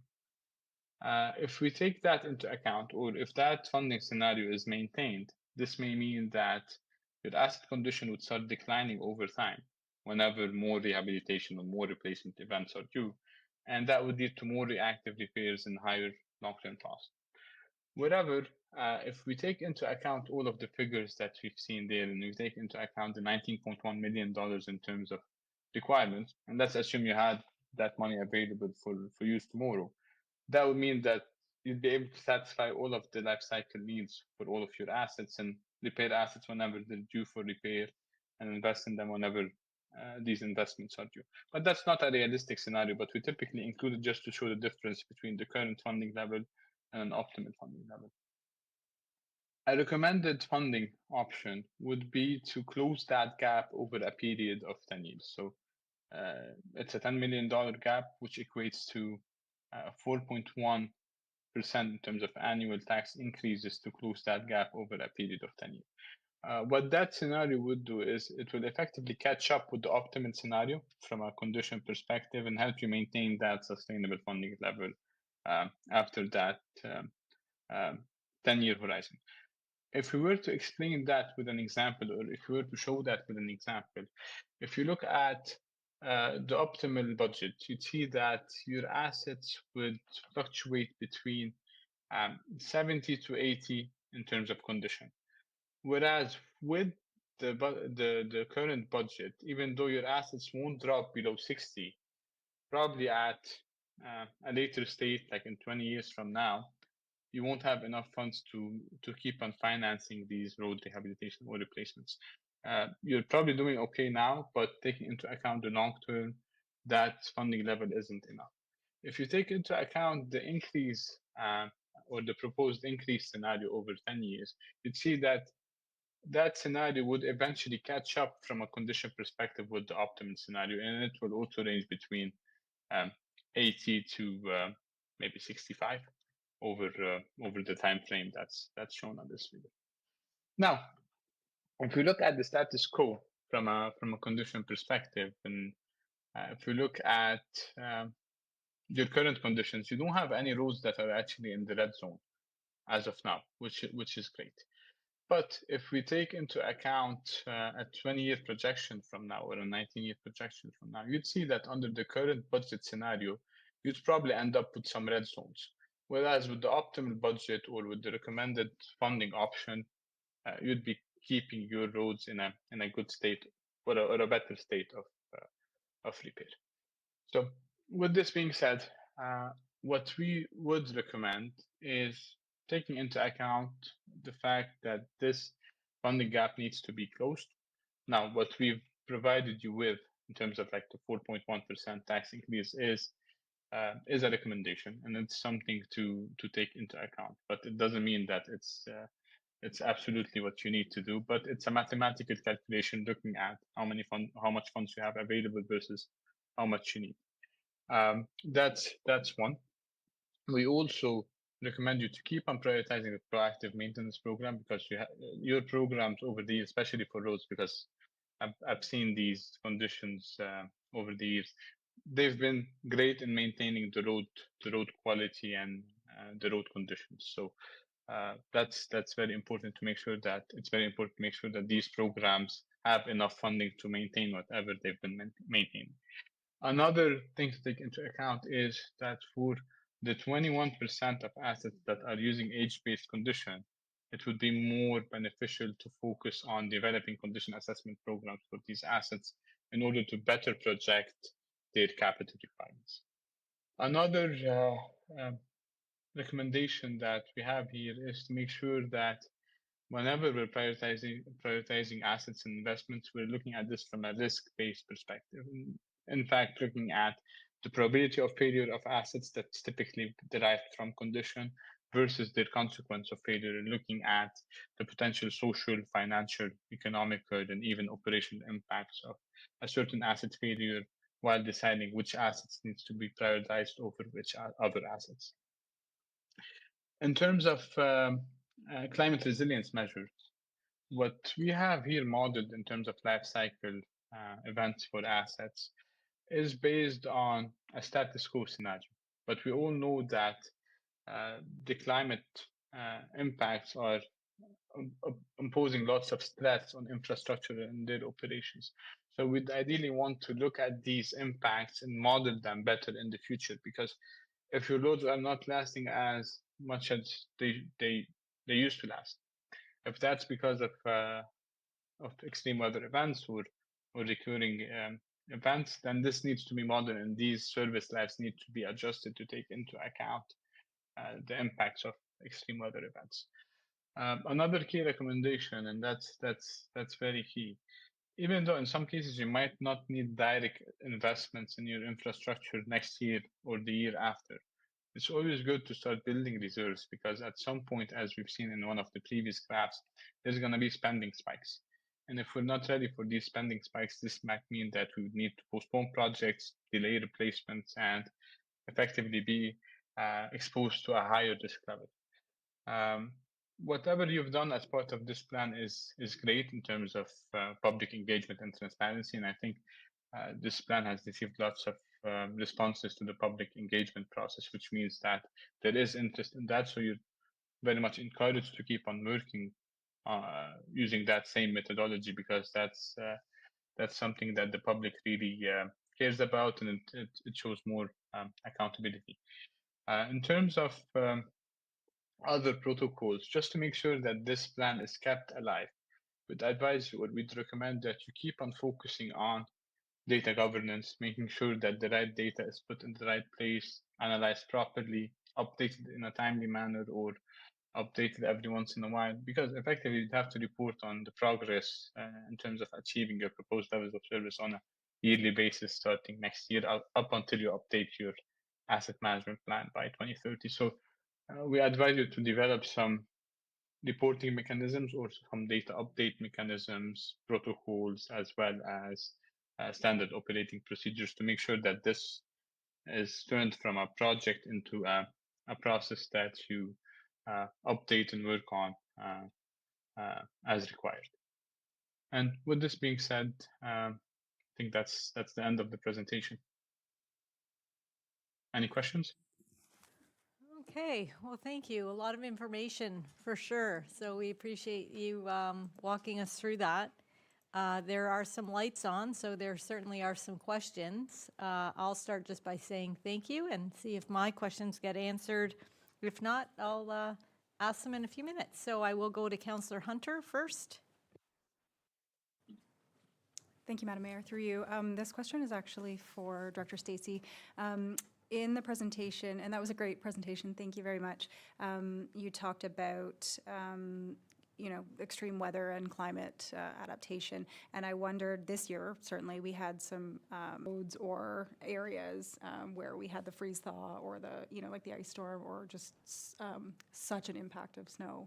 Are we starting to see that right now? Or is that something, gradual with each storm, it gets worse?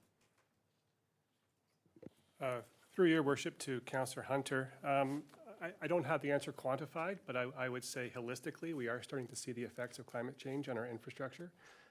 Good news is that we're working in the background to develop the strategies to address it when we're really facing it at its worst. So yes, roads have been deteriorated worse than they have in years previous, and this council have heard me talk about different betterment strategies to our roads that may have worked in the past that no longer work today. We continue to make those transitions and bringing advice to council on the direction we should be proceeding. But in a nutshell, I would say yes, we are seeing those impacts today. Although if we don't do anything about the climate, it's only going to get worse. So, thank you. Councillor Jorgensen? Thank you, Your Worship. Just a question. It doesn't seem to be a large component, but land improvements. Can you give us an idea of what is meant by that? Because I noticed a very large percentage of poor condition for land improvements, and I don't know what that means. No, that's a fair question. Typically, the items that would be classified as land improvement assets would be mostly parks and park infrastructure. The reason why some of these are showing as being in a poor or a fair or even a very poor condition is because most of these are relying on age-based condition analysis. So if you, as an example, if you've installed a park bench 20 years ago, and its estimated useful life is 15 years, that would show as a backlog item, because then the system would assume that this asset should have been replaced, But if we take into account any previous maintenance activities or the actual condition of the asset, it might still be in a perfect condition. This is why one of the recommendations was to make sure that you capture more condition data, especially for the assets that are considered non-core or the assets that are less complex from an engineering perspective compared to roads or bridges. Okay, Councillor Johnston? I'll get it right by the end of next year. Thank you, Your Worship, through you. Just a comment, Elio, then a question for you. When I did my asset management plan in 2019, I don't know whether you were still with PSD, were you, at that time? No, No. Anyway. that was before my time. Yes. I just yeah. want to say that your firm made me look good, because the asset management plan that I submitted to the province was highlighted for the size of our municipality, how good it was, and that was because of PSD, not me. So you made me look good. My question is to Councillor Hunter's question. What sort of modeling is out there that you know of to determine, sort of best assessment as to where we're going with climate? Because I mean, I spend a lot of time every week in just that. And the frustration is, the concern is that we just don't seem to have good predictability models about where this is going. And because in order for, first, what trajectory are we on, and with what over the next year and the year after that? And so from the standpoint of your firm, what's the state of the modeling that's out there on climate impact? Thank you. Well, then I think your question has some level of the answer in it. The modeling isn't there yet in the industry, I would say, because we've been experiencing these extreme weather events lately or over the past few years. But a few items to note there, or a few key research that have been performed in that area would be one that has been performed by the province of Ontario. So they've looked at multiple scenarios in terms of extreme weather events, in terms of rainfall, in terms of whatsoever, and they've calculated the increased cost when it comes to operating infrastructure. And I think their figure was around 11% in terms of increased cost, but don't quote me on this. But that was a very good study released by the province a couple of years ago, or even a bit more. A very recent study that was presented by the city of Ottawa at a conference this year really grabbed my attention, because they've taken whatever the province has provided in terms of different weather scenarios, and they've modeled these on their assets. So they've looked at potential faster asset deterioration because of extreme weather events or whatsoever, and they've looked at upgrade options based on different precipitation levels, and they've analyzed a few scenarios. So the best answer to this is that we don't have accurate models to predict the impacts of climate change, but what we have for now are basically different scenarios or different levels when it comes to how extreme a weather scenario could be. And we can then calculate the capacity demands or the increased capacity demands and put a price tag to that based on each and every one of these scenarios.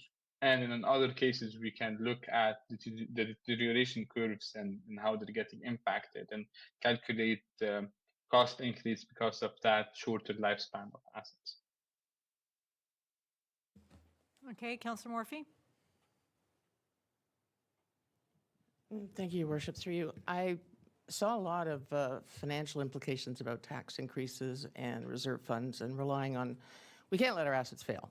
It's that simple. You know, you've got to keep them up to snuff. But was it ever considered that we monetize, that we look at some of our assets if they're underused or unused at all, and we sell them?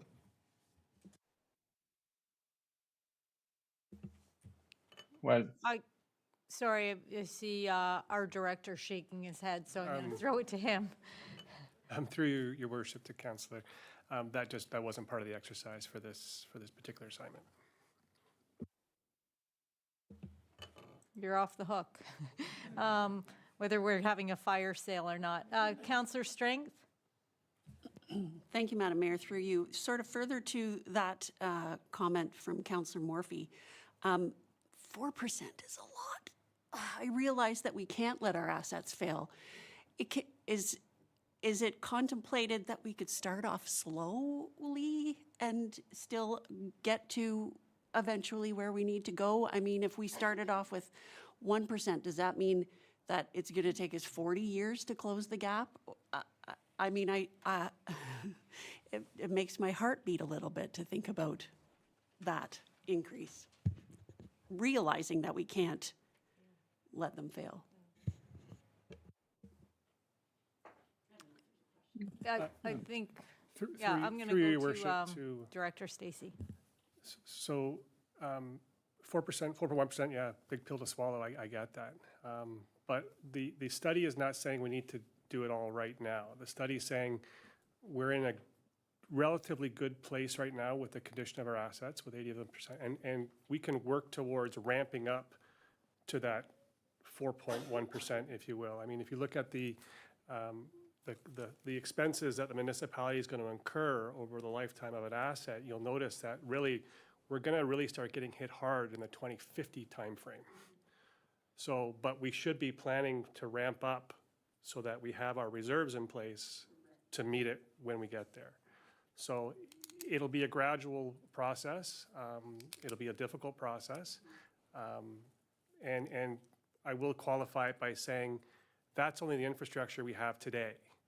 As we build new subdivisions, as we have higher transportation needs and demands in our community, this will all get bigger and bigger and bigger over time. So this is just a snapshot of what we own today and not necessarily what our infrastructure needs are going to be for the future from a transportation or a bigger picture aspect. Correct me if I'm wrong, Leo. Feel free to jump in and add your wisdom.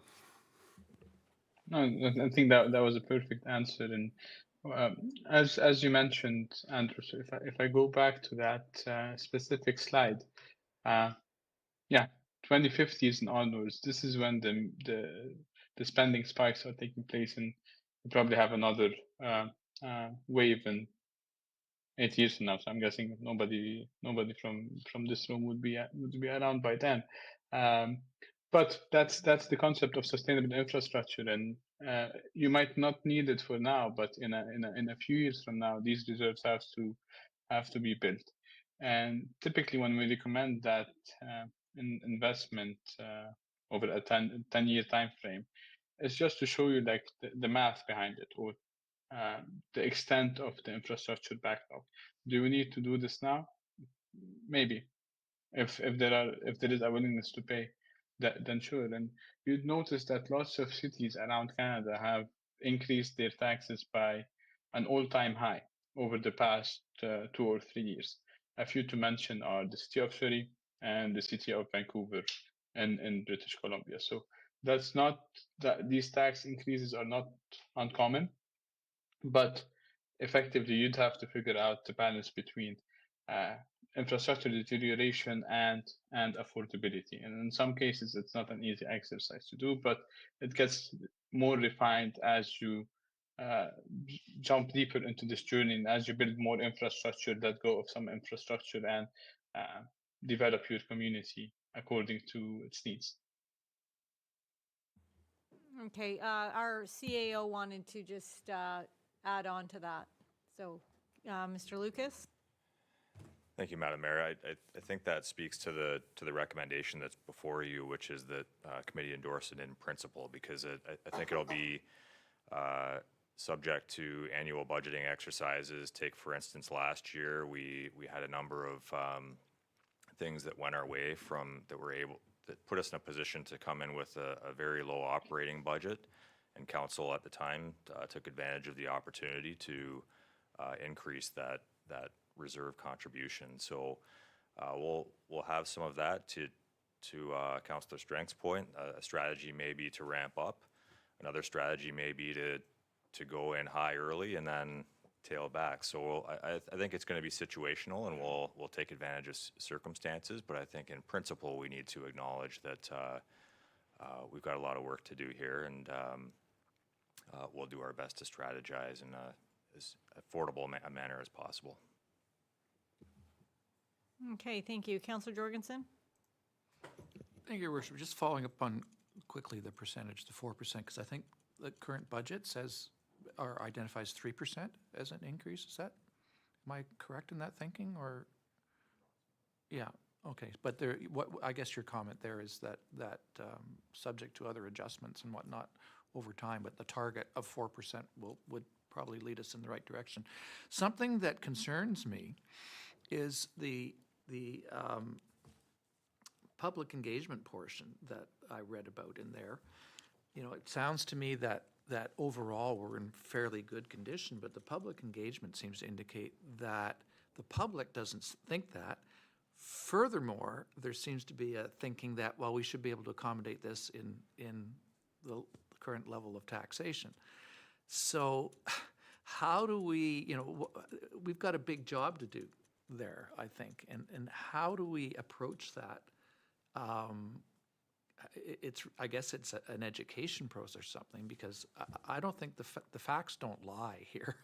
You know, we know we're going to have to collect and spend a lot more money in our capital budget, yet the public doesn't seem ready for that. So I'm just wondering who would want to comment on that.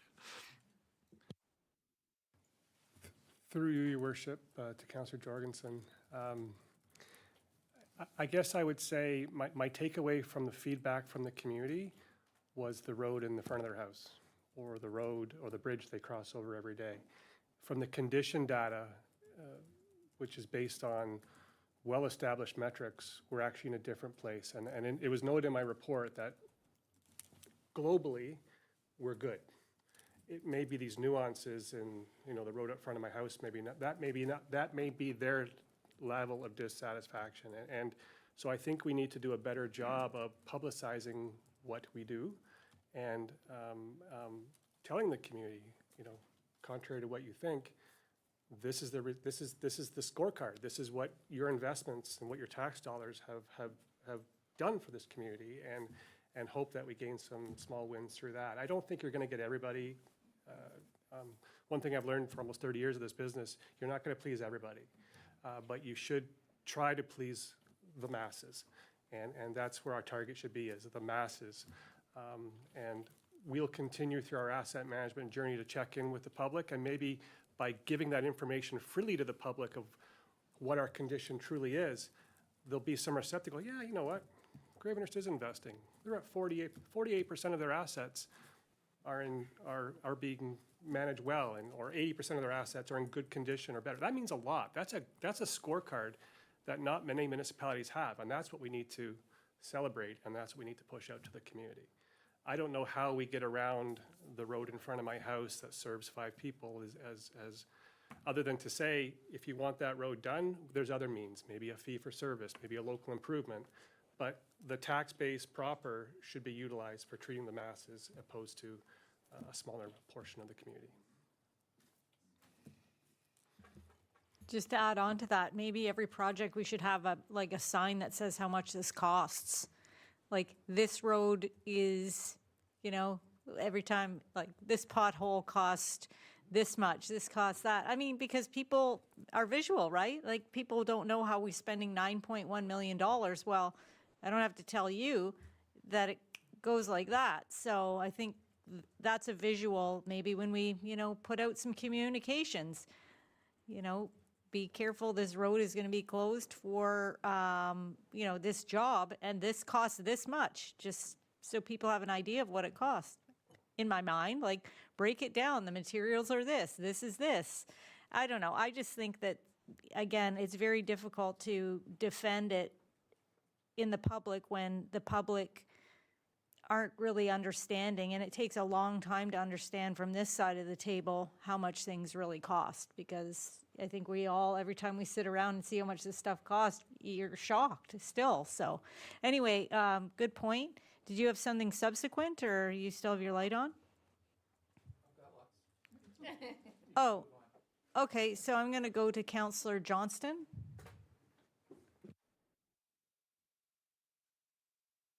It's a long day, I'm sorry. Thank you, Your Worship, to you. Just two comments quickly, a back-end one first. You're totally right, Mayor Lawrence. Somebody said at district, last meeting or before, somebody very well-known in Muskoka pays a lot of taxes. He said, I have a problem paying taxes, whatever the level is, when I don't know what it's being spent on. But when I do, I don't have a problem with it, as long as it's being spent on things that I think are important. So you're right. I mean, the province does that. You go by, the 404 or whatever, it's got there, 90 billion or this and it. So you're right. But most people, in my experience, have not a problem with increased taxes and so on, as long as they know it's being invested for good. Director Stacey, this is not so much a question as a comment and to you and your team. The survey that was done, I followed it quite closely and saw the results. And I never, ever like to disagree with my colleague here, never. But my understanding was that, and I noted it on the slide, when that slide about the condition of the assets, right? The top three were the top three that the survey said we think are most important, the roads and sanitary sewer and so on.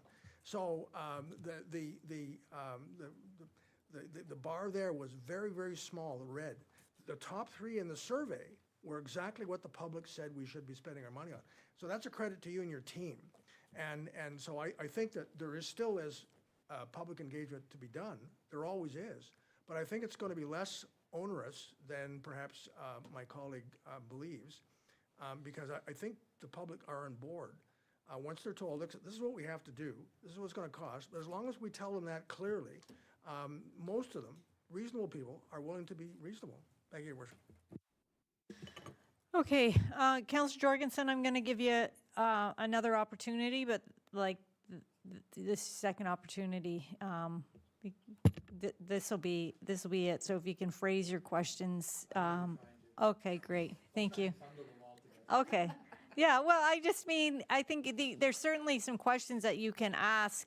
I'm sure Director Stacey can answer some specific questions offline, but these are questions that we think the public would probably have too. So go ahead. Thank you, Your Worship. And it does delve from the discussion of what the public thinks. Very much like for one thing, I think we've Director Stacey and I have talked about this many times, but what we're looking at is basically keeping the assets we have, the status quo, but in good repair. But one of the items that never seems to get covered well, as far as I'm concerned, and I'll just state it again, is the low volume roads and people who, we've got roads identified as in poor condition, but they never seem to rise up in the list because there's just no mechanism for them to do that. So I think that's a big part of the reason why people, especially people sometimes who pay a lot of taxes because they're waterfront, they don't see their particular road getting work done on it. But I'm also wondering, can we target some things more than others? And I'm thinking anecdotally, one of the biggest impacts in the community, certainly out my way, is when a culvert fails. And we've seen those over the years. We've seen a washout on the Ray Road for a culvert that we didn't have on our list years ago, things like that. The impact, I think last year was Rattan's Road, that these things seem to happen in the middle of the night. And then it impacts everybody past, the culvert. So I'm wondering, in particular, culverts are something that comes to mind, but do we target some things more than others because of, I think as Elio's brought up, the risk management. The risk management for a culvert going out is probably bigger than, we've got a big pothole on this road, are we operating in that way? Are we trying to treat everything equally, I guess, is the question there. Because in particular, I think culverts are something that have a much greater impact to the local residents. Director? Through you, Your Worship, to Councillor. I guess the unfortunate part is that we sometimes stumble upon infrastructure that there was no record keeping ever at the municipality for. And as the town, as staff find these things, we bring it promptly. If there is a need, we bring it to council to address. A lot of these culverts that we're replacing are of such a size that they're actually determined to be a structure under the Ontario Bridge Code. So as we find these things and we replace them, and there's one in the budget this year for North Cashy Lake Road. Once that culvert goes in, that culvert will become part of our routine inspection, and it will also become part of our biannual inspection as far as in condition rating. But other than to say we continue to improve upon our record keeping at the municipality as we find these things, there was a significant lack of data over the years in keeping records of this type of thing, and there's no way staff would have come across them other than had they failed. Okay. So I have a couple questions. I'm going to try and wrap them into two. So my first question is, we have in the past, or we've talked about some, now that we have a grader, we're looking into changing the type of roads that we do. You know, where we might typically, they might be paved, now we're looking at a different treatment. So I wonder, have those things be considered in this, like, because obviously they're cheaper to rebuild once they're already done?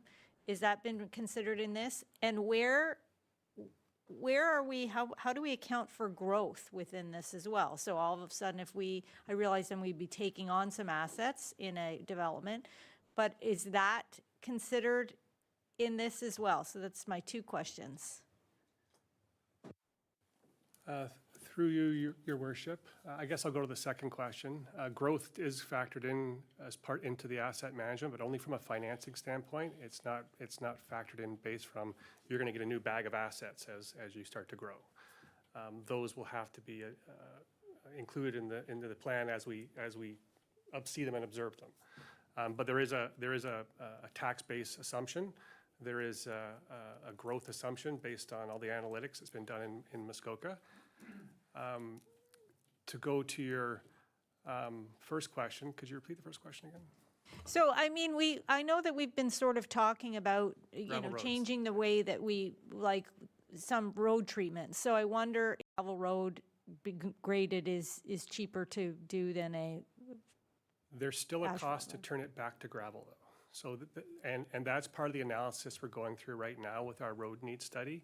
Is yes, there are some roads that may make sense for the long term to turn back to gravel road because there's no opportunity for growth on those roads, or it's just an easier way to maintain an adequate surface for those parts of the community. But as we're doing the analysis now, full disclosure, we need to add the cost of actually turning it back to gravel, and the numbers are showing at this stage there's not a significant difference between the cost of turning the road back to gravel versus rehabilitating what you have.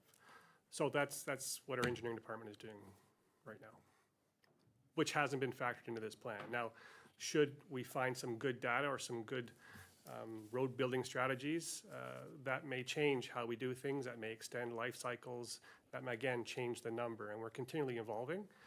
But at this point, we haven't jumped on, let's say, the bandwagon of turning roads back to gravel. It's still very much something that's under analysis. okay. And just one other question, you talked about, I'm thinking about AI. So I know the district just used an AI program to use their roads to sort of do a scan of their roads. And so I imagine that AI, is that going to change any of this? Like, do we suspect that it will, like cost of things and more being able to anticipate things or not? I actually leaned over to Mr. Lucas and asked if we can expect to see an AI policy come forward to this table, because obviously that changes how we look at things. Through your worship, currently our road needs study are based on visual inspections and based on types of stress cracks or whatever the road corridor looks like. There's a score to that. What StreetScan does which is a machine that drives on the road and does infrared, x-rays the road essentially. That's enhanced visual inspection. Next year for the next rendition of a road needs study, I was actually contemplating that point. Should we do that and see if we're having apples to apples to comparison?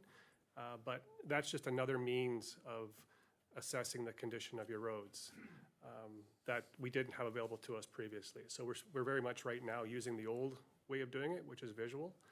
That being said, we have used Street Scan for our sidewalks. And it has helped focus in where we should be spending our money on sidewalks, but we haven't dabbled into roads yet. Okay.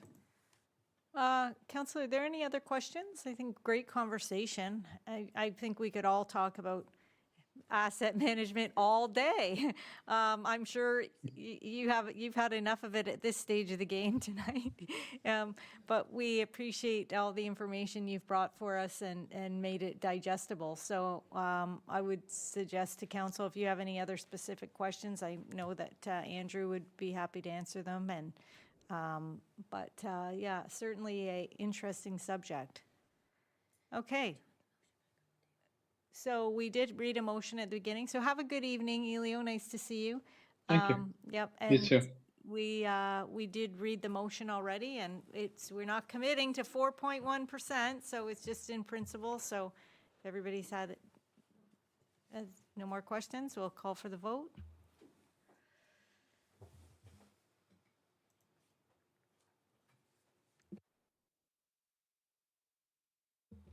And that carries. Thank you.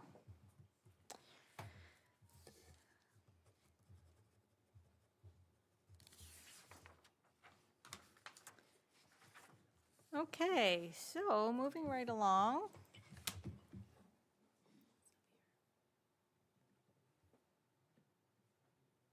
Oh, perfect. It is moved by Councillor Varney, second by Councillor Strength. Be it resolved that the minutes of the Accessibility Advisory Committee meeting of September 18th, 2025 be received for information.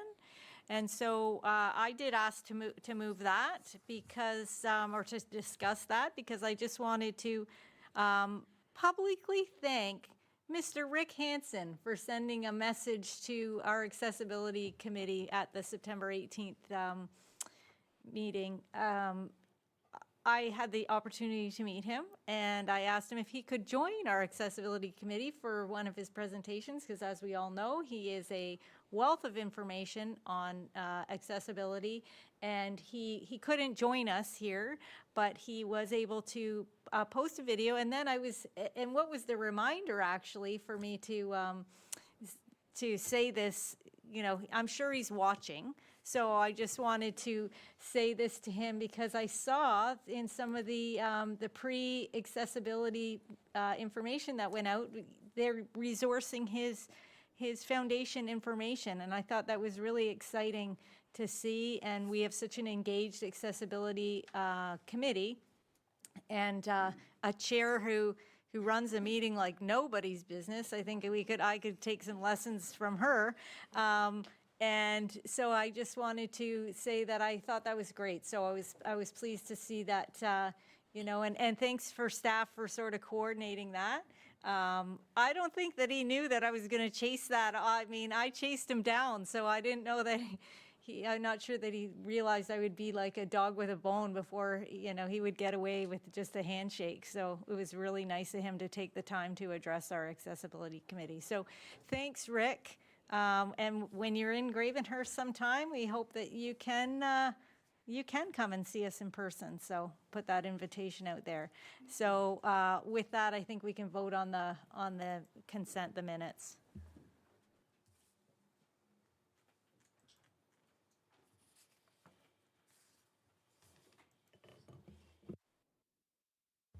And that carries. Thank you.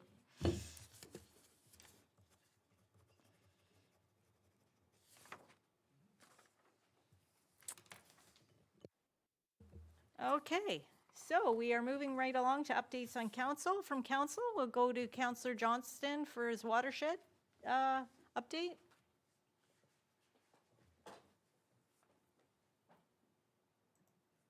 Got it right this time, right? Thank you, Your Worship. I will be brief because I don't know, I know you did, Your Worship, district council members.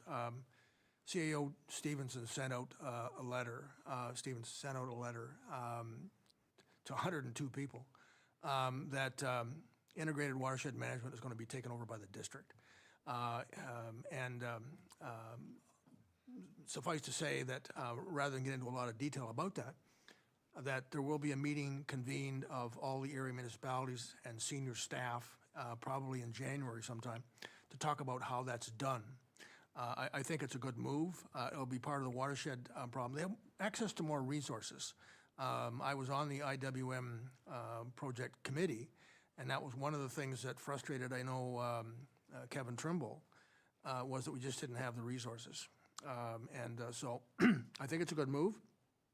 And as I said, there'll be more detail provided early in January, and a meeting will be convened of all the area municipalities and senior staff to talk with the staff from the watershed department district about this, about how this will roll out. So I think that's all I need to say this evening, Your Worship. Okay, thank you. We'll go over to Councillor Hunter.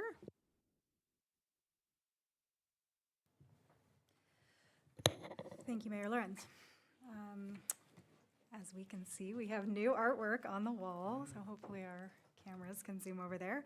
I'm pleased to share with Council and the community that our latest art exhibit is now on display here at the municipal office. Looks beautiful.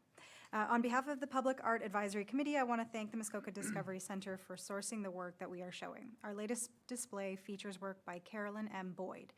Carolyn is a Canadian landscape artist with a passion and enthusiasm for Muskoka, Kempenfelt Bay, Georgian Bay, and beyond.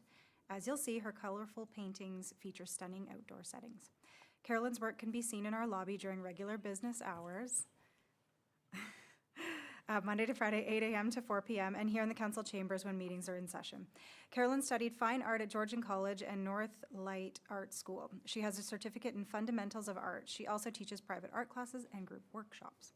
Her paintings are featured in collections across the country and have been exhibited at such places as McLaren Art Center in Barrie, Aurelia Opera House, and the Muskoka Discovery Center here in Gravenhurst. Carolyn is a member of the Barrie Art Club, the McLaren Art Center, Artists in Canada, Quest Art School and Gallery, the Women's Art Association of Canada, the Art Gallery of Ontario, and various other fine venues. We're happy to have Carolyn as part of our ongoing art display here at the municipal office, and this is our 4th artist that we have featured since launching this showcase earlier this year. Any artists that are interested in participating in the showcase here at the municipal office should contact Wendy Fairbairn at the Muskoka Discovery Center. Wendy's done a tremendous job finding artists for us, and we're so pleased to have her as part of this project. So we will have these on display for until our next one will come in a few months' time. So that's all. Excellent. What a great partnership. Great. I think it's really fantastic. So thank you for that. Then that brings me to the mayor's update. And so a couple things. We heard earlier about the Santa Claus Parade, which is taking place next Saturday. I believe 11 o'clock is the time to be on the street if you're ready to watch it. Looks so far like the weather's going to cooperate, so keep our fingers crossed for that. November 29th, we have Light Up the Wharf down at the wharf. 7 o'clock, 6 o'clock, 6 o'clock. Please consult the website for the events calendar to make sure. We have the Spirit Awards tomorrow night. We get to recognize, some great people in our community. So always a great night. Look forward to seeing everyone there. That's a special night, I think, for Gravenhurst. To celebrate our local heroes. So I love that. Again, it's 7 o'clock. Perfect. I got that right at our Opera House. Speaking of our Opera House, we have, if you haven't noticed, the banners that are up on the light posts, which is celebrating our 125, which is really exciting. And I must admit, I've already bought my tickets for the 2 events for the celebration, which is Crash Test Dummies and then Chantal Creviazza and Ray Maida. pretty exciting. So if you're nice to me, maybe I'll take you, because I don't think my husband can do 2 shows in a row. Anyway, so that's going to be really great. I'm excited for that.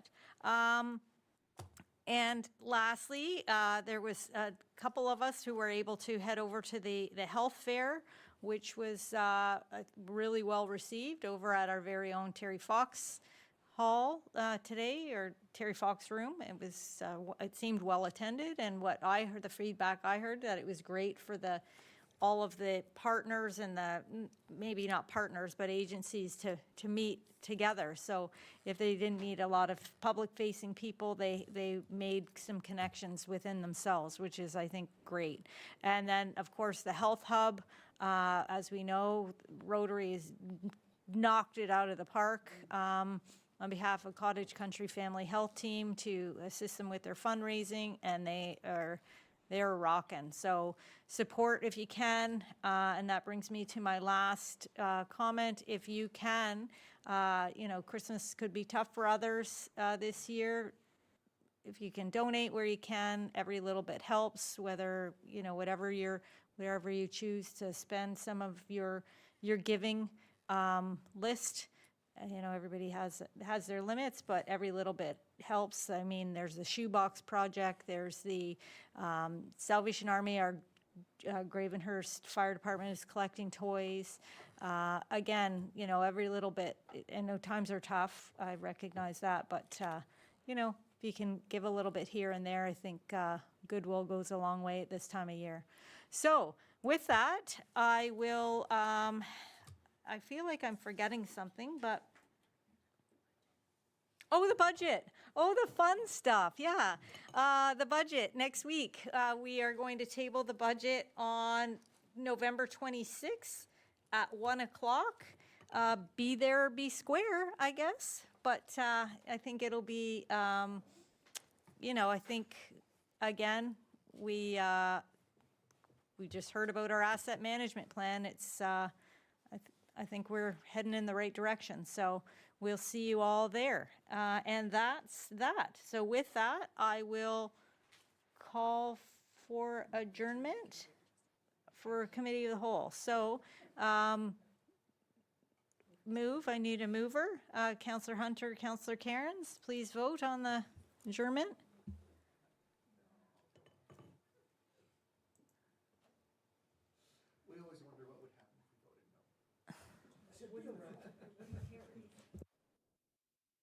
You can stay here all night. I mean, if you don't want to adjourn, that's fine, but you'll have to sit in the chair then, Councillor Jorgensen.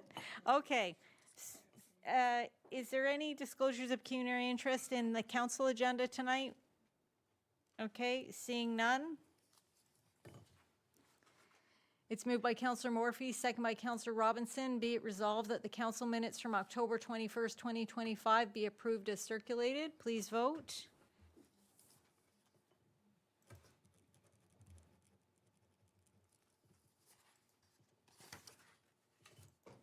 That carries. Thank you. It's moved by Councillor Strength, second by Councillor Varney. Be it resolved that the Committee of the Whole minutes from October 21st, 2025 be adopted as circulated. Please vote.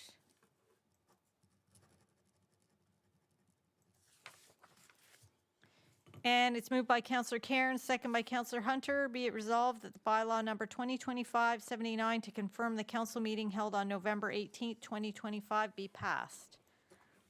And please vote.